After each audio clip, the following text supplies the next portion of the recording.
Inter cache versus Blasters മത്സരത്തിന് ശേഷം east ഗാലറിയിലെ ചില അനുഭവങ്ങൾ എന്ന് പറഞ്ഞിട്ട് ഞാനൊരു വീഡിയോ ചെയ്തിട്ടുണ്ടായിരുന്നു. സോ അതിന്റെ ഇൻസ്റ്റഗ്രാം വീഡിയോസിൽ കുറെ കമന്റ്സുകൾ എനിക്ക് വന്നിട്ടുണ്ടായിരുന്നു. അപ്പൊ അതിൽ പോസിറ്റീവ് ആയിട്ടുള്ള കമന്റ്സും അതേപോലെ നെഗറ്റീവ് ആയിട്ടുള്ള കമന്റ്സും ഒക്കെ വന്നിട്ടുണ്ടായിരുന്നു. അപ്പോൾ പോസിറ്റീവ് കമന്റ്സുകൾ അവിടെ നിൽക്കട്ടെ, പക്ഷെ നെഗറ്റീവ് കമന്റ്സുകൾ എനിക്ക് തോന്നുന്നത് മഞ്ഞപ്പട അധികൃതരായിട്ടുള്ള പല ആളുകൾക്കും എന്റെ ആ വീഡിയോ ഭയങ്കരമായിട്ട് ഹർട്ടായി എന്ന് എനിക്ക് തോന്നുന്നു. സോ അങ്ങനെ ഹർട്ടായ ചില ആളുകളുടെ ചില കമന്റ്സുകൾ വന്നിരുന്നു. അപ്പോ ഞാൻ ശരിക്കും ആരെയും ഹർട്ട് ചെയ്യാൻ വേണ്ടിയിട്ടോ അല്ലെങ്കിൽ എന്താ പറയാ ആരെയും എനിക്ക് റീച്ചിന് വേണ്ടിയിട്ടോ അങ്ങനെ ഒന്നും ചെയ്തതല്ല. എന്റെ വീഡിയോസ് ഒക്കെ കാണുന്ന ആളുകൾക്ക് അറിയാം. സോ എന്റെ അഭിപ്രായങ്ങൾ ഞാൻ സംസാരിക്കുന്നു എന്ന് മാത്രമേ ഉള്ളൂ. ഇപ്പോ അന്നത്തെ ദിവസം എന്താണ് ഗാലറിയിൽ സംഭവിച്ചത് എന്നുള്ളത് നമ്മൾ കണ്ടതാണ്. ശരിക്കും ഞാൻ എന്റെ മാത്രം അഭിപ്രായമല്ല കഴിഞ്ഞ വീഡിയോയിലൂടെ പറഞ്ഞത്, അവിടെ വന്നിട്ടുണ്ടായിരുന്ന പല ആളുകളുടെയും അഭിപ്രായമാണ് ഞാൻ പറഞ്ഞത്. സോ ആ സ്റ്റാൻഡിൽ സംഭവിച്ച കാര്യങ്ങളെ സംബന്ധിച്ചിട്ടാണ് ഞാൻ പറഞ്ഞത്. സോ എന്റെ മുന്നിലിരുന്നവരും അതേപോലെ പുറകുവശത്തുണ്ടായിരുന്നവരും എന്റെ കൂടെ വന്നവരും ഒക്കെ പല ആളുകളും ഇത് തന്നെയാണ് പറഞ്ഞിരുന്നത്. കാരണം ചാൻഡിങ് എവിടെ എന്നുള്ള ചോദ്യം പല രീതിയിലും അവിടുന്ന് വരുന്നുണ്ടായിരുന്നു. ഇപ്പോ ഇതിന്റെയൊക്കെ കാരണം ആരാണ്, എന്തുകൊണ്ട് ഇങ്ങനെയൊക്കെ സംഭവിച്ചു എന്നൊക്കെ ഉള്ളതാണ് ശരിക്കും നമുക്ക് ചർച്ച ചെയ്യേണ്ട കാര്യം. സോ ഇതിനെല്ലാം ഒറ്റ കാരണമേ ഉള്ളൂ, മാനേജ്മെന്റ്. അപ്പോ ഞാൻ ഈ പറയുന്നതിന്റെ കാരണം, സോ നമുക്കറിയാം മുമ്പുണ്ടായിരുന്ന ചാനൽ ലീഡേഴ്സിനെ പറ്റിയിട്ടൊക്കെ നമുക്കറിയാം. ഈ ഹസീബ് എന്ന് പറയുന്ന ആള് ഉണ്ടായിരുന്നു. ആളെങ്ങനെയാണ് ആ ചാനൽ ലീഡ് ചെയ്തുകൊണ്ടിരുന്നത് എന്ന് നമ്മൾ എല്ലാവരും കണ്ടിട്ടുണ്ട്. ആളവിടെ ഒരാളിനെ പോലെ ഇരിക്കാൻ സമ്മതിക്കത്തില്ല, എല്ലാരെയും എണ്ണീപ്പിച്ച് അവരെ വേണ്ട രീതിക്ക് കോർഡിനേറ്റ് ചെയ്ത് വേണ്ട രീതിക്ക് അവരെ പറഞ്ഞ് അവരെ കൊണ്ട് ചാനൽ ചെയ്യിക്കുമായിരുന്നു. പക്ഷെ ഇപ്പോ നമ്മുടെ ചാനൽ ലീഡേഴ്സിനെ ഒന്നും കാണാനില്ല. ആരും എന്താ പറയാ ചാനൽ ലീഡിങ്ങിന്റെ ഭാഗത്തേക്ക് വരുന്നില്ല. ഒരുപക്ഷെ എന്താ അതിന്റെ പ്രശ്നം എന്നൊന്നും നമുക്ക് മനസ്സിലാകുന്നില്ല. ഒരുപക്ഷെ എനിക്ക് തോന്നുന്നത് ഒരുപക്ഷെ മടുത്തിട്ടുണ്ടാവാം, അല്ലെങ്കിൽ മഞ്ഞപ്പടയ്ക്ക് ഉള്ളിൽ നടക്കുന്ന കാര്യങ്ങളെ പറ്റിയിട്ട് നമുക്ക് വലിയ ധാരണയില്ല. ചിലപ്പം അവരൊക്കെ മടുത്തിട്ടുണ്ടാവാം. കാരണം ഇങ്ങനെ ഒരു മാനേജ്മെന്റ്, ഇങ്ങനെ ടീം ഇങ്ങനെ, അപ്പോ അവർക്കും അവിടെ വന്ന് നിന്ന് ചാനൽ ലീഡ് ചെയ്യിക്കാനൊക്കെ ഭയങ്കര ബുദ്ധിമുട്ടേറിയ ഒരു സിറ്റുവേഷനിലേക്ക് പോയിട്ടുണ്ടാവാം. അപ്പൊ അതിന്റെ ഭാഗമായിട്ടായിരിക്കാം ഞാൻ ഇന്നലെ ആ വീഡിയോയിൽ കാണിച്ച രണ്ടാളുകൾ അവർ വന്ന് ചാനൽ ലീഡ് ചെയ്യേണ്ട ഒരു സിറ്റുവേഷൻ ഉണ്ടാവുന്നു. പക്ഷെ അവരെ കൊണ്ട് ഹാൻഡിൽ ചെയ്യാൻ പറ്റുന്നുണ്ടായിരുന്നില്ല എന്നുള്ളതാണ് സത്യം. അപ്പോ ഈ മാനേജ്മെന്റ് എഫക്റ്റ് നമ്മുടെ സ്റ്റാൻഡിൽ വരെ എത്തിക്കഴിഞ്ഞിരിക്കുന്നു എന്നുള്ളതാണ്. നമ്മുടെ ചാൻഡിങ്ങിനെ വരെ എഫക്ട് ചെയ്തിരിക്കുന്നു. ഇനിയും നമ്മൾ ഇങ്ങനെ പ്രതിഷേധിച്ചാൽ മതിയോ എന്നുള്ളതാണ് എന്റെ ക്വസ്റ്റ്യൻ. ഇങ്ങനെ പ്രതിഷേധിച്ചിരുന്നിട്ട് യാതൊരു കാര്യവുമില്ല എന്നുള്ളതാണ്. നമ്മൾ സോഷ്യൽ മീഡിയയിലൂടെ ക്യാമ്പയിനിങ് നടത്തിയിട്ടോ അല്ലെങ്കിൽ ചാൻഡ് ചെയ്യാതെ ഇരുന്നത് കൊണ്ടോ ഒന്നും മാനേജ്മെന്റിന്റെ രോമത്തിൽ പോലും ഏശും എന്ന് എനിക്ക് തോന്നുന്നില്ല. കാരണം കഴിഞ്ഞ സീസണിൽ നമ്മൾ എത്രയോ മത്സരങ്ങളാണ് ചാൻഡ് ചെയ്യാതെ ഇരുന്നത്. എന്നിട്ട് നമ്മൾ ആ ചാൻഡ് ചെയ്യാതെ ഇരുന്നിട്ട് നമുക്ക് എന്തെങ്കിലും ഗുണം ഉണ്ടായോ? ഈ സീസണിൽ എന്താ സംഭവിച്ചത്? ഏറെക്കുറെ കുത്തനെ താഴേക്ക് വീണ ഒരു ടീമിനെയാണ് നമുക്ക് കിട്ടിയത്. അപ്പോ നമ്മുടെ പ്രൊട്ടസ്റ്റുകളൊന്നും മാനേജ്മെന്റിന്റെ രോമത്തിൽ പോലും ഏശുന്നില്ല. അപ്പൊ അവർക്ക് ഏശുന്ന രീതിക്കുള്ള പ്രതിഷേധങ്ങൾ നമ്മൾ ആഹ്വാനം ചെയ്യേണ്ടിയിരിക്കുന്നു.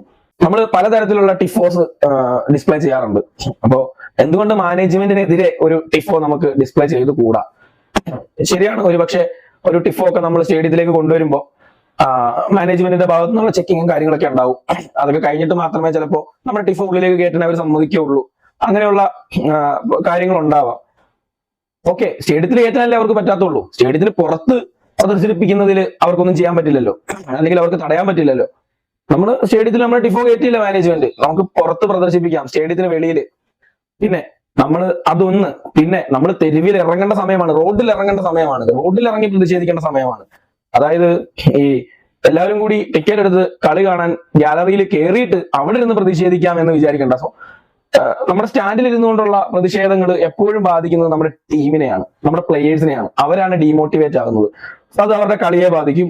അത് നമുക്ക് തന്നെയാണ് അതിന്റെ ദോഷം. അപ്പോ സ്റ്റാൻഡിൽ ഇരുന്നുകൊണ്ടുള്ള പ്രതിഷേധങ്ങൾ, ഞാൻ ഈ ടിഫോയുടെ കേസ് പറഞ്ഞത് നമുക്ക് ഓക്കെയാണ്. പക്ഷെ നമ്മൾ ഈ ചാൻഡ് ചെയ്യാതെ ഇരിക്കുക, അങ്ങനെയൊക്കെയുള്ള കാര്യങ്ങൾ നമ്മുടെ ടീമിനെ തന്നെയാണ് എഫക്ട് ചെയ്യുന്നത്. മാനേജ്മെന്റിനെ എഫക്ട് ചെയ്യുന്ന രീതിക്ക് വേണം നമ്മൾ ചെയ്യാൻ. അപ്പൊ ഇനിയിപ്പോ കളി കാണാൻ കയറണ്ട, വരൂ, സ്റ്റേഡിയത്തിന് മുന്നിൽ ആയാലും സ്റ്റേഡിയത്തിന് മുന്നിൽ വന്ന് പ്രതിഷേധിക്കൂ.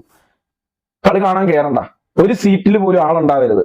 അങ്ങനെ പ്രതിഷേധിക്കാൻ കഴിയുമോ? അപ്പൊ അങ്ങനെയൊക്കെ പ്രതിഷേധിക്കുക. ഇപ്പം റോഡിൽ ഇറങ്ങി തന്നെ പ്രതിഷേധിക്കുക എന്നുള്ളതാണ്. അല്ലാതെ നമുക്ക് പ്ലേയേഴ്സിനെ ഡിസ്റ്റർബ് ചെയ്തുകൊണ്ട് ഒരു രീതിയിലുള്ള പ്രതിഷേധങ്ങൾ മാനേജ്മെന്റിനെ ഏൽക്കും എന്ന് എനിക്ക് തോന്നുന്നില്ല. അപ്പോ ഞാൻ കഴിഞ്ഞ ദിവസം പറഞ്ഞത് ഇതൊക്കെയാണ് കാരണം. ഈ ചാൻഡിങ് ഒക്കെ ഇല്ലാണ്ടാവുന്നു. ഈ മാനേജ്മെന്റിനെ ഇങ്ങനെ വിട്ടു കഴിഞ്ഞാൽ നമ്മുടെ ടീം നമ്മുടെ കയ്യിൽ നിന്ന് പോകും. അതേപോലെ നമ്മുടെ ഫാൻസ്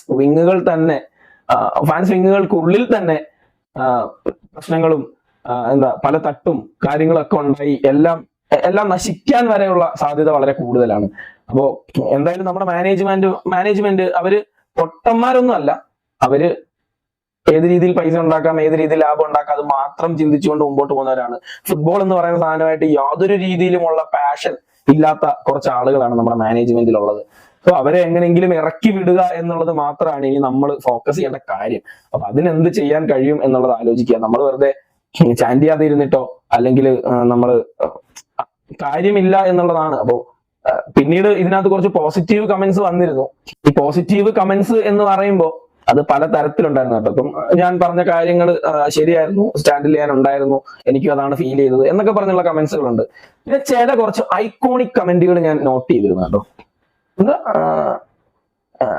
അടിമപ്പട, പിന്നെ വെറുതെ അല്ല കപ്പ് കിട്ടാത്തത്, ഇമാതിരിയുള്ള ഫാൻസ് അല്ലേ എന്നൊക്കെ പറഞ്ഞിട്ടുള്ള കുറച്ച് കമന്റ്സ് ഉണ്ടായിരുന്നു. എനിക്ക് അവരോടൊക്കെ നല്ല പുച്ഛമാണ് കേട്ടോ തോന്നുന്നത്. കാരണം നിങ്ങൾ മനസ്സിലാക്കുക, ഞാൻ പറഞ്ഞത് അന്നേ ദിവസം അവിടെ നടന്ന ഒരു ഇൻസിഡന്റിനെ പറ്റിയിട്ടാണ്.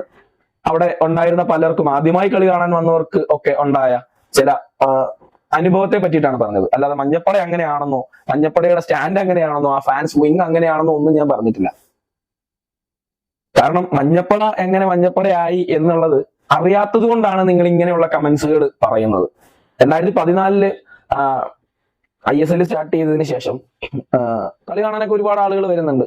ഒരു ഫുട്ബോൾ കൾച്ചർ എന്താണെന്നോ അല്ലെങ്കിൽ ഒരു ഫാൻസ് കൾച്ചർ എന്താണ്, ഹോം അഡ്വാൻറ്റേജ് എങ്ങനെ ഉണ്ടാക്കാം, ഇങ്ങനെയുള്ള യാതൊരു രീതിയിലുമുള്ള ഐഡിയ ഒന്നും അവിടെ കളി കാണാൻ വരുന്ന ആർക്കും ഉണ്ടായിരുന്നില്ല. പക്ഷെ മഞ്ഞപ്പട എത്തിയതിനു ശേഷമാണ് അതിനെ ഒരുപാട് ഓർഗനൈസ് ചെയ്ത് ഈ ഒരു ലെവലിലേക്ക്, അതായത് ബ്ലാസ്റ്റേഴ്സിന്റെ അതായത് ഒരു ഹോം അഡ്വാൻറ്റേജ് ഒക്കെ ഉണ്ടാക്കാൻ പാകത്തിന്, അല്ലെങ്കിൽ ഒരു എവേ കളിക്കാൻ വരുന്നവർക്ക് ഒരു നരകതുല്യമായ അറ്റ്മോസ്ഫിയർ ഉണ്ടാക്കി കൊടുക്കുക എന്നൊക്കെയുള്ള, അല്ലെങ്കിൽ ആദ്യമായി കളി കാണാൻ ഈസ്റ്റ് ഗാലറിയിലേക്ക് വരുന്ന ഒരാൾക്ക് അവന്റെ ലൈഫിലെ തന്നെ ഭയങ്കര വലിയ ഒരു അനുഭവം ഉണ്ടാക്കി കൊടുക്കുക എന്ന ലെവലിലേക്ക് നമ്മുടെ ഫാൻസിനെ മാറ്റിയത് മഞ്ഞപ്പടയാണ്. അപ്പൊ അങ്ങനെ ആ രീതിയിലേക്ക് മാറ്റിയെടുക്കാൻ വേണ്ടിയിട്ട് മഞ്ഞപ്പട എടുത്ത എഫേർട്ട് എന്ന് പറയുന്നത് ചില്ലറയൊന്നുമല്ല. അപ്പോ നമ്മളിപ്പം ഫസ്റ്റ് മാച്ചിൽ തന്നെ കണ്ടാണ് ഒരു ടിഫോ. ഫസ്റ്റ് മാച്ച് തന്നെ നമ്മൾ ഇതിനു മുമ്പുള്ള എല്ലാ സീസണുകളിലും പല ടിഫോസ് ഒക്കെ ഇറങ്ങും. സോ ഈ ടിഫോ എന്നൊക്കെ പറയുമ്പോൾ തന്നെ ഈ ഒരു സാധനം മേളിൽ നിന്ന് താഴേക്ക് ഇറങ്ങി വരുന്നത് മാത്രമേ എല്ലാവരും അറിയുന്നുള്ളൂ, കാണുന്നുള്ളൂ. പക്ഷെ ഈ സാധനം അവിടെ കൊണ്ടുവരണമെങ്കിൽ അതിന്റെ പിന്നിൽ നടക്കുന്ന പ്രവർത്തനങ്ങളെ പറ്റിയിട്ടൊന്നും ആരും ചിന്തിക്കുന്നില്ല. അപ്പം ഒരുപാട് ഞാൻ മാവേലിക്കരയിൽ നിന്നാണ്, ഞാനിവിടുന്ന് ട്രെയിൻ കയറി കൊച്ചിയിലെത്തുന്നു, കളി കാണുന്നു, രാത്രിയിൽ തിരിച്ച് ട്രെയിനിലൊക്കെ ഞാൻ പിടിച്ച് തിരിച്ച് വീട്ടിൽ വരുന്നു. എന്നെ സംബന്ധിച്ച് ഞാൻ എടുക്കുന്ന വലിയൊരു എഫേർട്ടാണ്. മാച്ച് ഡേ ഞാൻ അവിടെ എത്തുക എന്ന് പറയുന്നത് വലിയൊരു എഫേർട്ടാണ്. ഞാൻ നോക്കി കാണുന്നത്, ഞാൻ ഇത്രയും സ്ട്രഗിൾ ചെയ്ത് അവിടെ വരുന്നുണ്ടെങ്കിൽ അതിലും വലിയ സ്ട്രഗിൾ ചെയ്തിട്ടാണ് മഞ്ഞപ്പട അവിടെ ഓരോ കാര്യങ്ങളും ആ സ്റ്റാൻഡിൽ ഓർഗനൈസ് ചെയ്യുന്നത് എന്നുള്ളതാണ്. അപ്പൊ ഈ ഫാൻസിനെ നിങ്ങൾ ഇങ്ങനെ വില കുറച്ച് കാണരുത്. അത് നിങ്ങളുടെ തെറ്റാണ്. നിങ്ങൾക്ക് അതിനെ പറ്റിയിട്ടൊരു ധാരണ ഇല്ലാത്തത് കൊണ്ട് തന്നെയാണ് എന്നാണ് എന്റെ ഒരു അഭിപ്രായം. അപ്പൊ ഇങ്ങനെയുള്ള കമന്റ്സ് വെറുതെ ചൊറിയാൻ വേണ്ടിയിട്ടാണെന്നുണ്ടെങ്കിലും നമ്മൾ ഇടപെടും. അപ്പൊ അങ്ങനെയുള്ള കമന്റ്സിനോട്, അതാണ് ശരിക്കും കേട്ടോ നെഗറ്റീവ് കമന്റ്സ് എന്ന് പറയുന്നത്. അല്ലാതെ ഇപ്പോ എന്റെ അടുത്ത് വന്നിട്ട് ചിലർ പറഞ്ഞു, ബ്രോ നീ റീച്ചിന് വേണ്ടിയിട്ട് വായി തോന്നുന്നത് പറയരുത്, അവിടുത്തെ സിറ്റുവേഷൻ അങ്ങനെയല്ലായിരുന്നു, ഇങ്ങനെയായിരുന്നു, അങ്ങനെയായിരുന്നു. ശരിയാണ്, ഓക്കെയാണ്, ഞാൻ അവർ പറയുന്നതിലൊക്കെ അംഗീകരിക്കുന്നു. അപ്പോ ഞാൻ റീച്ചിന് വേണ്ടി എന്നുള്ളതല്ലോ, അതായത് ഞാൻ എന്റെ അഭിപ്രായം, എന്റെ മാത്രമല്ല എന്റെ കൂടെ ഉണ്ടായിരുന്നവരുടെ, അതേപോലെ എന്റെ ചുറ്റും ഇരുന്നവരുടെയൊക്കെ അഭിപ്രായം മാത്രമാണ് പറഞ്ഞത്. അപ്പൊ നിങ്ങൾ ആ ഒരു കമന്റ്സിനെ ഞാൻ ഒരിക്കലും നെഗറ്റീവായിട്ട് കാണുന്നില്ല. അതൊക്കെ ഓക്കെ ആയിട്ടുള്ള കമന്റ്സ് ആണ്, എന്റെ വീഡിയോയ്ക്ക് തക്കതായ കമന്റ്സ് ആണ് വന്നത്. പക്ഷെ ഞാൻ നെഗറ്റീവ് കമന്റ്സ് എന്ന് പറഞ്ഞ് കാണുന്നത് ഇങ്ങനെയാണ്: അടിമപ്പട, വെറുതെ അല്ല കപ്പില്ലാത്തത്, യുവന്മാരെ പോലുള്ള ഫാൻസ് അല്ലേ, ഇങ്ങനെയൊക്കെയുള്ള കുറെ നെഗറ്റീവ് കമന്റ്സ് ഉണ്ടായിരുന്നു. അപ്പൊ അതിൽ കുറെ കമന്റ്സ് ഉണ്ട്, എടുത്ത് നോക്കിക്കഴിഞ്ഞാല് നമുക്ക് തന്നെ ചിരി വരും. അപ്പോ അവരോടൊക്കെ എന്ത് പറയാനാണ്. അപ്പോ ഇങ്ങനെയാണ്. അപ്പോ നമുക്ക് മാക്സിമം ഇതില് ചെയ്യാൻ കഴിയുന്ന കാര്യം എന്ന് പറയുന്നത് മാനേജ്മെന്റിനെതിരെ പ്രതിഷേധിക്കുക എന്നുള്ളതാണ്, അവന്മാരെ ഇറക്കി വിടുക എന്നുള്ളതാണ്. നമ്മൾ വെറുതെ സോഷ്യൽ മീഡിയയിലൂടെ ക്യാമ്പയിനിങ് നടത്തിയിട്ട് കാര്യമുണ്ട് എന്ന് എനിക്ക് തോന്നുന്നില്ല. സ്റ്റാൻഡ് ചെയ്യാതെ ഇരുന്നിട്ട് കാര്യമുണ്ട് എന്ന് എനിക്ക് തോന്നുന്നില്ല. നമ്മൾ റോഡിൽ ഇറങ്ങി പ്രതിഷേധിക്കണം. പ്രതിഷേധങ്ങളുടെ രീതി മാറ്റേണ്ടതായിട്ടുണ്ട്. അതേപോലെ Kerala Blasters army, Blasters corner, Manjappada എല്ലാവരും ഒന്നിച്ച് നിൽക്കേണ്ട ഒരു സമയമാണിത്. ഇവിടെ നമ്മളെല്ലാവരും ഒന്നിച്ച് നിന്ന് റോഡിലിറങ്ങി തന്നെ പ്രതിഷേധിക്കണം എന്ന് തന്നെയാണ് എന്റെ അഭിപ്രായം. എല്ലാ മാച്ച് ഡേയിലും സ്റ്റേഡിയത്തിന് മുന്നിൽ വരിക, അകത്ത് കയറണ്ട, അകത്ത് കയറാതെ പുറത്തു നിന്ന് പ്രതിഷേധിക്കാം നമുക്ക്. എങ്കിലേ നമുക്ക് ഈ സീസൺ അല്ല പ്രധാനം, അല്ലെങ്കിൽ ഈ സീസണിലെ നമുക്ക് കപ്പടിക്കാൻ പറ്റില്ല എന്നുള്ള കാര്യം നമുക്ക് 100% അറിയാം. അപ്പോ ഈ സീസണിൽ നമുക്ക് നമ്മുടെ ഈ സീസണേ അല്ല പ്രധാനം, നമുക്ക് നമ്മുടെ ടീമാണ് പ്രധാനം, ടീമിന്റെ നിലനിൽപ്പാണ് പ്രധാനം. അപ്പൊ അതുകൊണ്ട് നമുക്ക് റോഡിൽ ഇറങ്ങി തന്നെ പ്രതിഷേധിക്കാം, അതായിരിക്കും ഏറ്റവും ബെറ്റർ എന്നാണ് എനിക്ക് തോന്നുന്നത്. പിന്നെ ഞാൻ കഴിഞ്ഞ വീഡിയോയിൽ പേഴ്സണലി കുറച്ച് ആളുകൾക്ക് ഹേർട്ട് ആയിട്ടുണ്ട് എന്ന് എനിക്ക് മനസ്സിലായി. സോ അത് ആ ഒരു സാഹചര്യത്തിൽ പറയുന്നതാണ്, അതിനെ അങ്ങനെ കാണുക, അല്ലാണ്ട് മഞ്ഞപ്പടയെ ഞാൻ ഒരു രീതിയിലും നെഗറ്റീവ് ചെയ്യുന്നതല്ല. സോ മഞ്ഞപ്പട എന്ന് പറയുന്നത് എന്നെയൊക്കെ സംബന്ധിച്ചിട്ട് ഭയങ്കര പ്രൗഡായിട്ട് ഞാൻ കാണുന്ന ഒരു സാധനമാണ്, ഒരു സംഗതിയാണ്. സോ ഞാൻ ഒരു അനുഭവം കൂടി, ജസ്റ്റ് ഒരു മഞ്ഞപ്പടയെ പറ്റിയിട്ടുള്ള ചെറിയൊരു കാര്യം കൂടി പറഞ്ഞിട്ട് ക്ലോസ് ചെയ്യുന്നു. അതായത് 2018 ആണോ 19 ആണോ എന്ന് കറക്റ്റ് ഞാൻ ഓർക്കുന്നില്ല. ആ സമയത്ത് സാന്റിയാഗോ ബെർണാബോയിൽ റയൽ മാഡ്രിഡ് വേഴ്സസ് ബാഴ്സലോണ, അതായത് ഒരു എൽ ക്ലാസിക്കോ മത്സരം നടക്കുകയാണ്. ഞാൻ TV ഒക്കെ ഓൺ ചെയ്ത് വെക്കുമ്പോൾ കളി തുടങ്ങുന്നതിന് തൊട്ട് മുമ്പ് സന്ദേശ് ജിങ്കൻ ഗസ്റ്റ് ആയിരുന്നു. സന്ദേശ് ജിങ്കൻ ഗ്രൗണ്ടിന്റെ സെന്ററിലുണ്ട്. സന്ദേശ് ജിങ്കനൊപ്പം 2 ആങ്കർമാരുണ്ട്. അതിലൊരു ആങ്കർ സന്ദേശ് സിംഗിനോട് ചോദിക്കുന്ന ഇതാണ്, എങ്ങനെയുണ്ട് ഇവിടുത്തെ അറ്റ്മോസ്ഫിയർ ഒക്കെ. എന്നിട്ട് സന്ദേശ് സിംഗിന്റെ ആൻസറിന് മുമ്പ് പുള്ളി ഒരു സാധനം കൂടെ കൂട്ടിച്ചേർക്കുന്നുണ്ട് ഈ ആങ്കർ. എനിക്കറിയാം നിങ്ങൾ ഇന്ത്യയിലെ തന്നെ ഏറ്റവും ഒരു ബിഗസ്റ്റ് ക്ലബ് എന്നാണ് വരുന്നത്, എസ്പെഷ്യലി നിങ്ങൾ കളിക്കുന്നത് മഞ്ഞപ്പടയുടെ നടുക്കാണ് എന്നതും എനിക്കറിയാം. അതുകൊണ്ടാണ് ചോദിക്കുന്നത് എങ്ങനെയുണ്ട് ഇവിടുത്തെ അറ്റ്മോസ്ഫിയർ. അത് ഒന്ന് ആലോചിച്ച് നോക്കുക. എൽ ക്ലാസിക്കോ നടക്കുന്നിടത്ത്, ബാഴ്സലോണ വേഴ്സസ് റയൽ മാഡ്രിഡ് മത്സരം നടക്കുന്ന ആ ഗ്രൗണ്ടിൽ നിന്നിട്ട് സന്ദേശ് സിംഗിന്റെ അടുത്ത് സംസാരിച്ചപ്പോ അവര് മഞ്ഞപ്പടയെ മെൻഷൻ ചെയ്തു എന്നുള്ളതാണ്. മഞ്ഞപ്പടയുടെ മുന്നിലാണ് നിങ്ങൾ കളിക്കുന്നത് എന്ന് ഞങ്ങൾക്ക് അറിയാമെന്ന്. അപ്പോ അതാണ് മഞ്ഞപ്പട.